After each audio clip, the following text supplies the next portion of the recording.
Assim nos diz a santa, bendita palavra do nosso Deus. Certo como estou da tua obediência, eu te escrevo, sabendo que farás mais do que estou pedindo. E, ao mesmo tempo, prepara-me também pousada, pois espero que por vossas orações vos serei restituído. Saúdam-te Epáfras, prisioneiro comigo, em Cristo Jesus, Marcos, Aristarco, Demas e Lucas, meus cooperadores. A graça do Senhor Jesus Cristo seja com o vosso espírito. Até aqui a palavra de Deus. Vamos orar mais uma vez? Senhor nosso Deus e Pai, queremos te louvar, te engrandecer e te agradecer a Deus pela tua palavra bendita que foi lida nesse instante. Pedimos agora, Pai, que o Senhor nos dê da iluminação do Espírito, para que possamos compreender o que o Senhor está falando conosco nesta noite. E tendo compreendido, ó Deus, que sejamos transformados pela tua palavra, para vivermos vidas que honrem e glorifiquem o teu santo nome.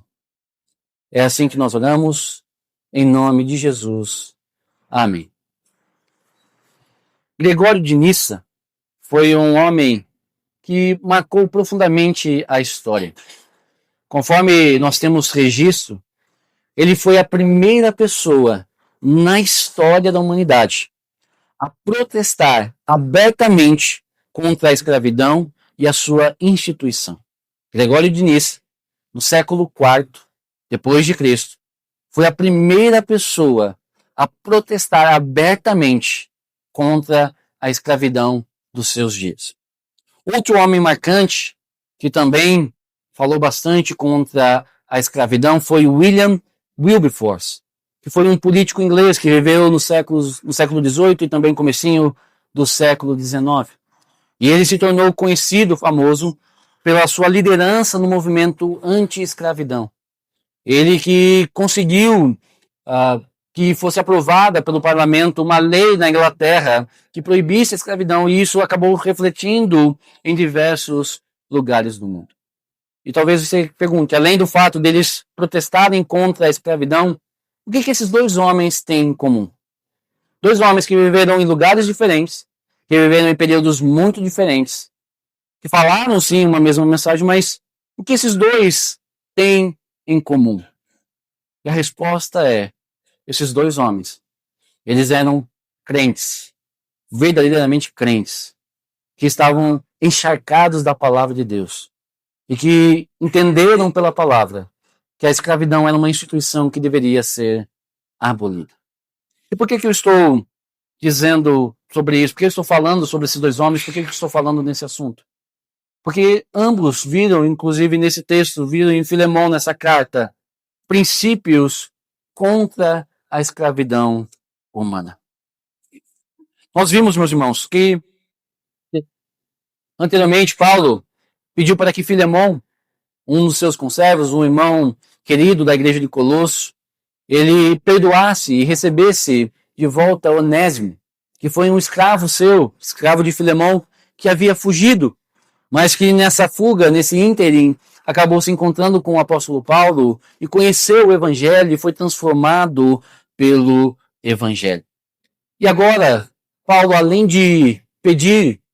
desse pedido para que ele fosse perdoado, com base no próprio perdão de Deus, Paulo vai dizer a Filemão que o amor deve ir além da simples ou da mera obrigação. E o tema do sermão dessa noite, como já foi falado no início da liturgia, é o amor vai além da obrigação. O amor vai além da obrigação. No versículo 21, vou ler novamente, peço que você acompanhe, Paulo vai nos dar a base do seu pedido de 8 a 20. Ele diz, certo como estou, da tua obediência, eu te escrevo, sabendo que farás mais do que estou pedindo. Aqui nós temos a causa do pedido do apóstolo. Por que o apóstolo enviou esta carta? Por que o apóstolo enviou a carta a Filemão fazendo um pedido tão ousado para que fosse perdoado um homem que causou prejuízos ao seu senhor? Porque Paulo tinha certeza. Paulo estava certo de que Filemão faria mais do que ele estava pedindo. Não apenas faria o que ele estava pedindo, mas faria ainda mais.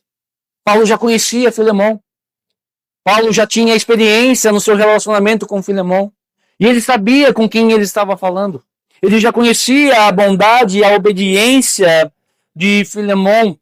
E de que Filemão manterá à altura a sua reputação de ser um homem amoroso, de ser um homem bondoso.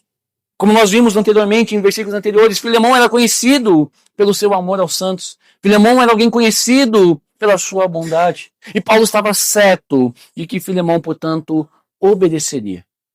Mas aqui aparece um termo que talvez soe estranho, especialmente para aqueles que acompanharam toda a nossa série de sermões. Como assim obediência?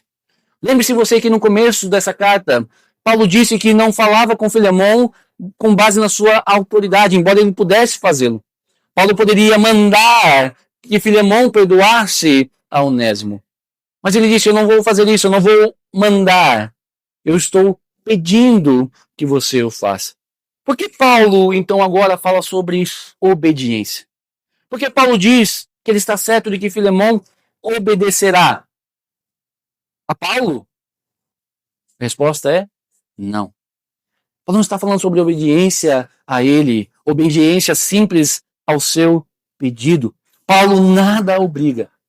Contudo, há um dever sim sobre a vida de Filemão, de fazer o que é certo, conforme os valores e princípios do Evangelho.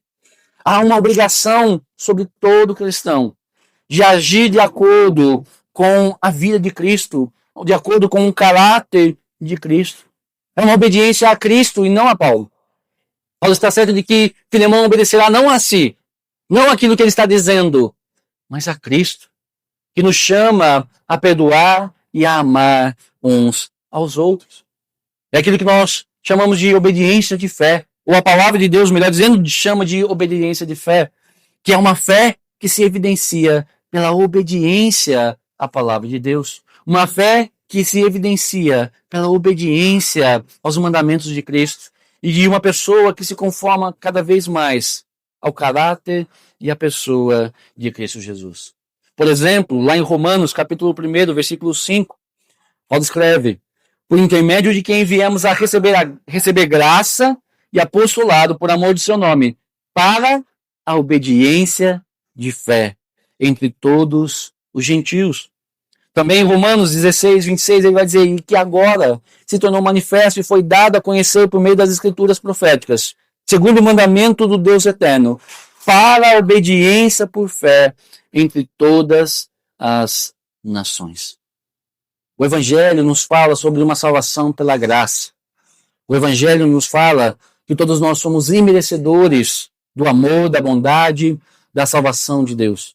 E que todos nós, na verdade, merecíamos a condenação eterna, o juízo eterno de Deus. Todas as pessoas, sem exceção, mereciam o inferno, o castigo de Deus. E Deus nos salva pelo quê? Pelas nossas obras, pelas nossas boas obras? A resposta é não. Deus o salva simplesmente pela sua graça, ou somente pela sua graça. Mas o Deus que nos salva pela sua graça, e não pelas nossas obras, é o Deus que nos salva para boas obras. Ser salvo é ser salvo inclusive da presença do pecado. É ser transformado por Cristo, de tal forma que aquele que é salvo por Cristo, pela graça, agora é transformado, vive uma novidade de vida e, portanto, passa a ser uma pessoa que obedece à palavra de Deus. A obediência, ela não é a causa da nossa salvação, ela é o resultado da nossa salvação. Portanto, aceitar a Cristo como Salvador é aceitar a Cristo também como Senhor. Não há como separar essas duas coisas.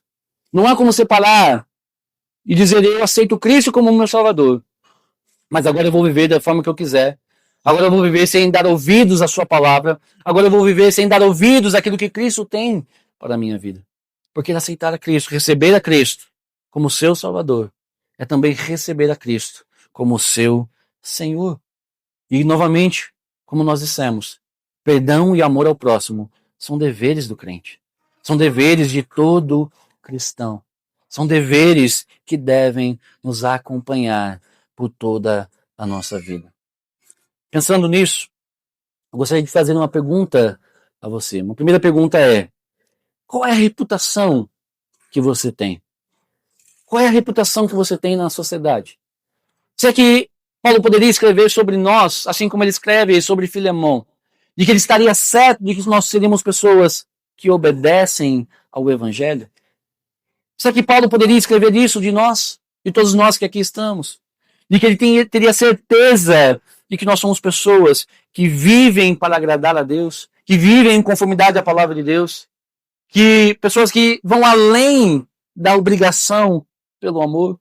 Será que Paulo poderia escrever isso de nós? Temos reputação de pessoas que são obedientes à palavra de Deus? Ou é exatamente o oposto? Reputação de pessoas que não vivem de acordo com aquilo que dizem crer? Será que Cristo é verdadeiramente o nosso Senhor? Ou nós queremos recebê-lo apenas como nosso Salvador? Temos obedecido pela fé? Temos vivido em novidade de vida pela fé no Filho de Deus? Paulo escreve isso sobre Filemão, dizendo que estava certo da sua obediência. Ele sabia que ele faria mais do que estava pedindo naquela carta. O que é esse mais? O que é esse mais que Filemão faria e que Paulo tem certeza que ele faria ao receber a carta, ao receber o pedido? O que Paulo havia pedido sobre Onésimo? Que Paulo perdoasse, que Paulo amasse, recebesse Onésimo não apenas como um servo, mas recebesse-o como um irmão na fé, como alguém de sua família. O que, portanto, é ir a mais? Ir a mais é emancipá-lo. O a mais que Paulo espera, muito provavelmente aqui está ligado justamente à libertação de Onésimo.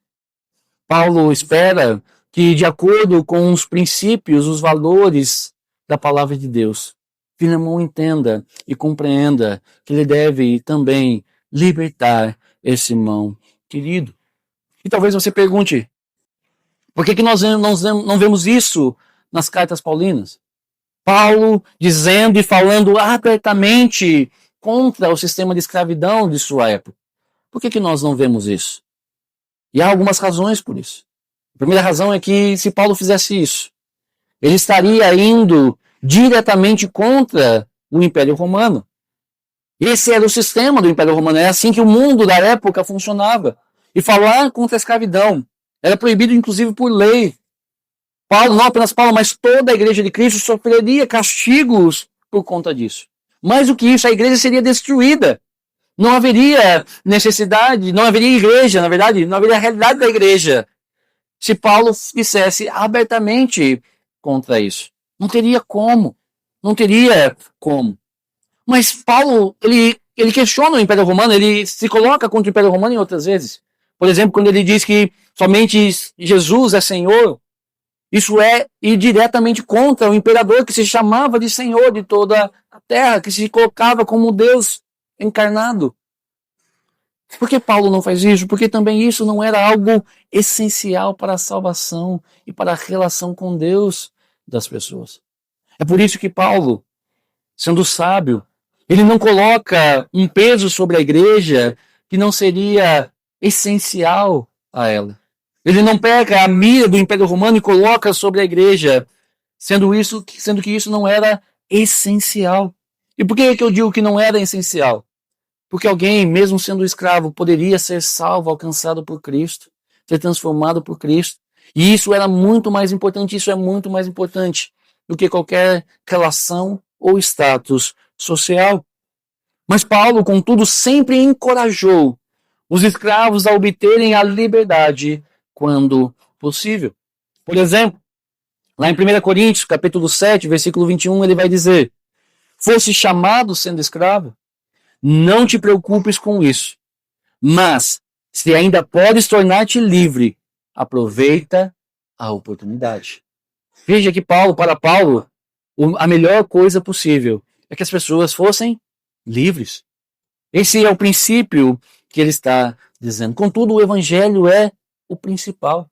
E as mudanças na sociedade que Paulo esperava, elas são decorrentes do evangelho, são consequências do evangelho. Conforme o evangelho bendito de Deus transforma as pessoas transformam a sociedade. conforme nós vamos sendo alcançados pelo Evangelho, conforme nós entendemos a mensagem do Evangelho, nós somos transformados e, portanto, passamos a transformar as nossas relações sociais, passamos a transformar os nossos relacionamentos e mudamos o mundo. Ou não foi assim que aconteceu com Gregório de Nissa? Não foi assim que aconteceu com William Wilberforce? Gregório de Nissa, um bispo, William Wilberforce, um cristão devoto ao Senhor. O que fez com que esses homens lutassem contra a escravidão? Foi o Evangelho bendito em suas vidas. O Evangelho os transformou.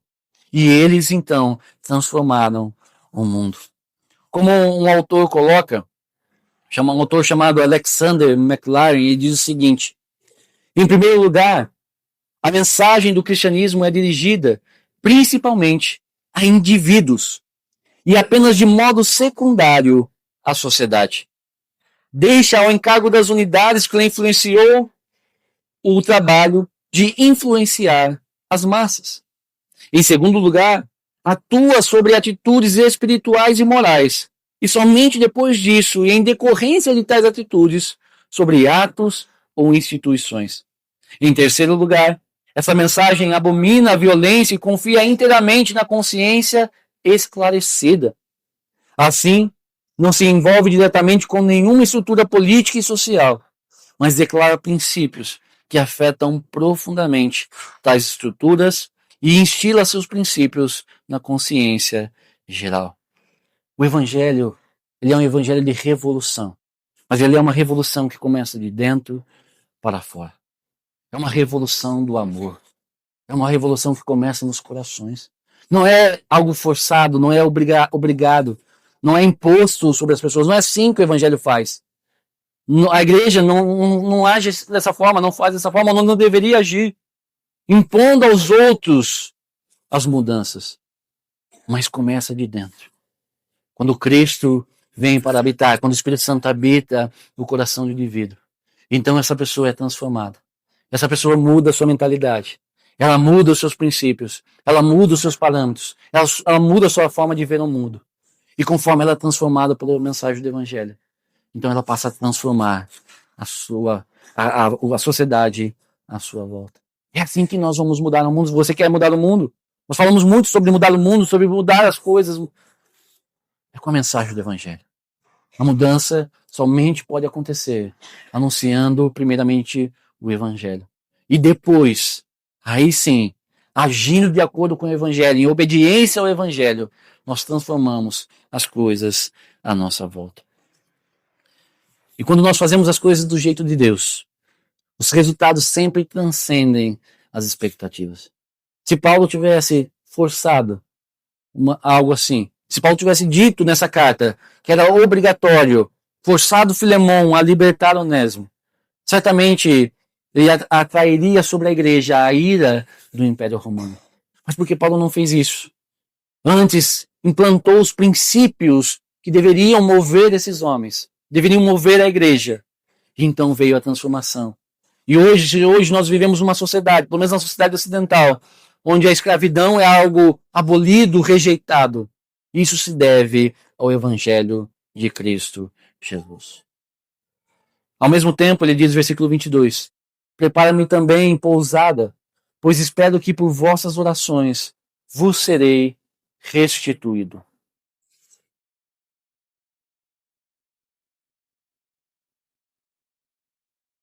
Paulo tem aqui mais um pedido a fazer a Filemão, e um pedido ousado. Paulo que está escrevendo essa carta, para falar a um homem que foi prejudicado, para que perdoe o seu servo. Agora ele ainda diz, olha, não apenas faça isso, não apenas perdoe, não apenas liberte, mas prepara também um lugar para mim. Prepara um lugar para mim quando eu for liberto da minha prisão. Paulo estava preso por causa do Evangelho, Paulo estava preso por pregar a Cristo. Ele diz, olha, prepara-me um lugar. Duas razões porque Paulo pretende ir visitar Filemão e diz a ele que prepare um lugar. Primeiro, para fazer uma visita pessoal, para ver como Onésimo seria tratado. A visita de Paulo a esse homem tinha um propósito muito claro. Ver se Filemão obedeceria ao Evangelho.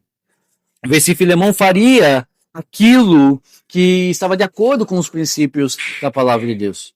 Mas em segundo lugar, uma segunda razão é para mostrar que ele ainda mantinha a relação com a igreja. Paulo está fazendo um pedido ousado aqui a Filemão, mas ele não quer de forma alguma que Filemão pense que isso é algo forçado ou que haja uma quebra nos relacionamentos. Tudo deve ser feito pelo amor.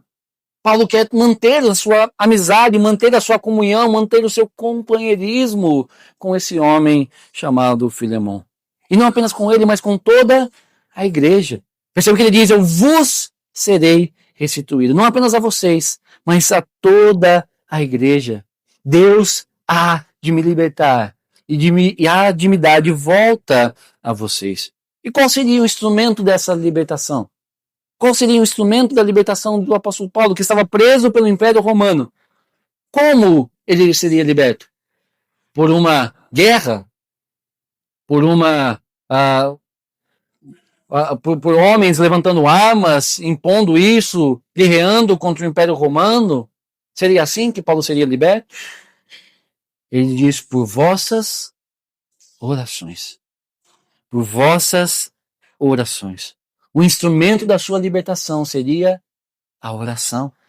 Paulo crê na oração da igreja como meio do agir de Deus. Paulo crê na oração da igreja como meio do agir de Deus. Não é que Deus não possa agir sem a oração, ou que a oração force Deus a agir e fazer uma determinada coisa. Não. Mas Deus muitas vezes só vai fazer aquilo que ele determinou fazer por meio da oração do seu povo. Paulo crê nisso. Ele seria liberto não pela vontade de Roma, mas pela vontade de Deus, através da oração do povo de Deus. Para Paulo, a igreja em oração é mais poderosa do que o Império Romano. O Império Romano não poderia mantê-lo preso, porque havia uma igreja que estava orando por ele. E o Deus a quem essa igreja ora é muito mais poderoso. Como está a nossa vida de oração? Como está a nossa vida de oração? Cremos no poder da oração? Meus irmãos, tem uma coisa que parece que a igreja dos nossos tempos perdeu. É a crença de que Deus age no mundo. E, portanto, paramos de orar. Olhamos para as reuniões de oração. Quão poucos.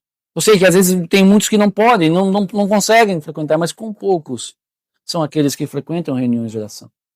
Não apenas aqui, estou falando das igrejas em geral. Nas igrejas em geral. Se uma igreja fizer uma campanha de bênção, de prosperidade, chove pessoas. Mas se ela fizer uma reunião de oração, provavelmente ficará quase vazia.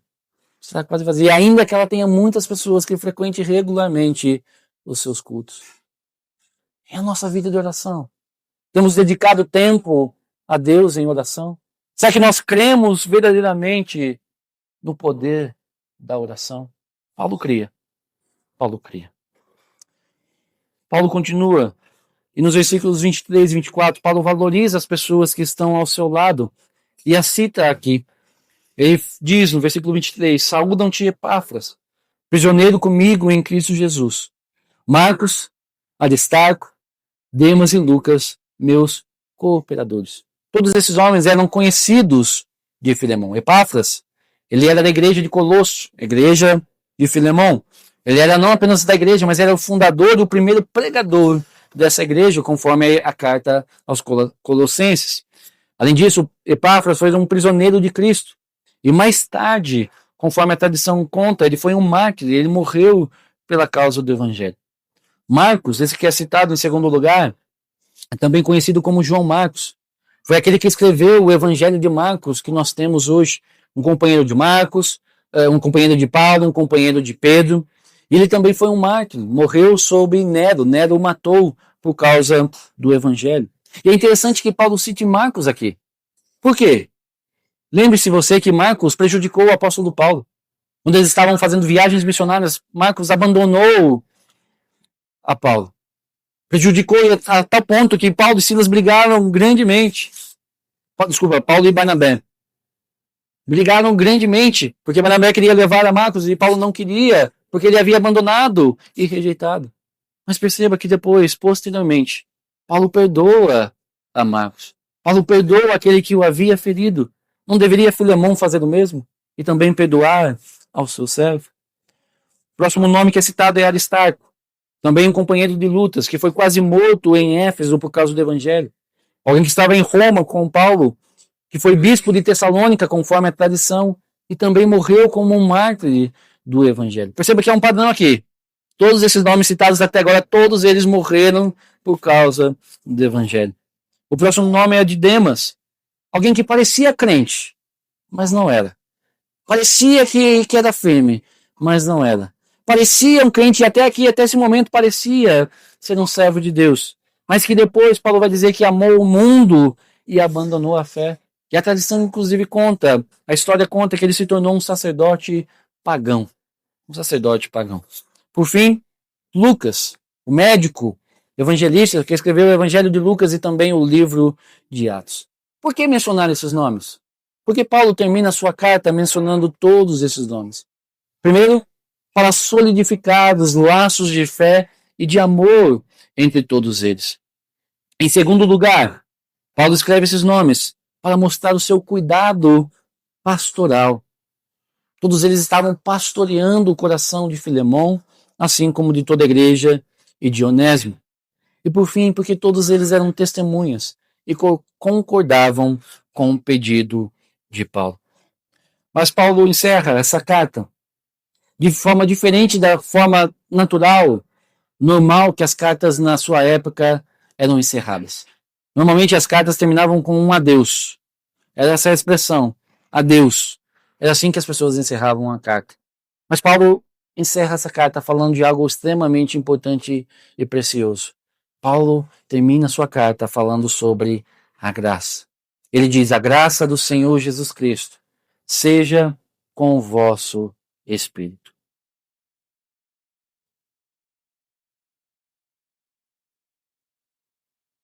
Por que Onésimo deveria ser perdoado e liberto depois de fazer algo tão horrível, tão mal ao seu Senhor?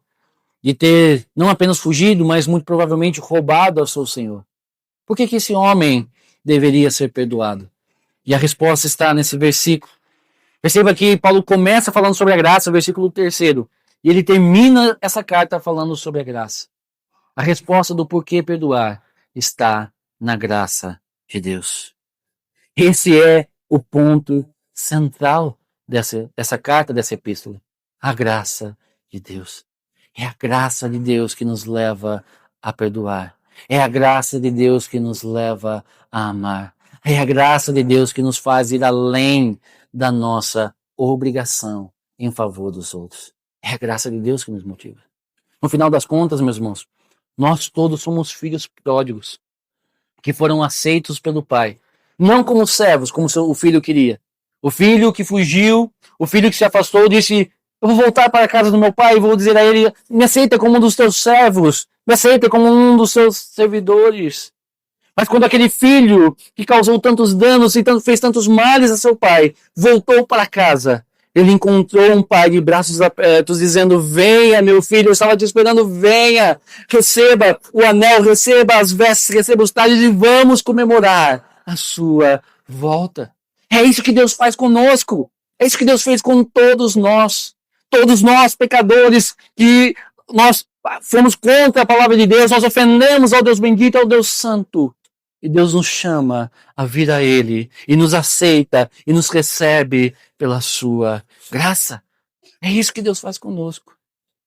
E aquele que foi agraciado por Deus, aquele que foi perdoado por Deus, aquele que recebeu essa graça em Jesus, como essa pessoa não pode também ser graciosa, bondosa e perdoadora com os outros? A graça de Jesus, a graça de Deus manifesta na cruz, é a base para sermos graciosos. É a motivação para estendermos graça aos outros. Como fazer algo tão difícil como perdoar Onésimo? Filemão precisava se lembrar da graça de Deus. E todos nós precisamos, todos os dias, a cada dia, nos lembrarmos da graça de Deus. Pessoas nos machucam, pessoas nos ofendem, pessoas nos fazem mal. E ainda assim o Evangelho nos chama a perdoar e a amar essas pessoas. Como? Lembrando de que Deus nos perdoou e nos amou em Cristo Jesus. Essa é a motivação. Será que Filemão deu ouvidos ao apóstolo Paulo? Será que Filemão, de fato, ouviu aquilo que o apóstolo disse? E muito provavelmente sim. Por quê? Em primeiro lugar, porque nós temos a carta hoje. Se essa carta sobreviveu, se ela foi lida nas igrejas, é porque Filemão deu ouvidos. Se ele não fosse dar ouvidos, provavelmente ele rasgaria, queimaria, daria um jeito de dar fim a essa carta. Além disso, Colossenses nos fala de Onésimo e nos dá uma imagem de Onésimo como um homem livre ajudando Paulo. E por fim, a tradição da igreja nos conta que Onésimo foi bispo de Bereia, um homem livre que serviu ao evangelho até o fim dos seus dias.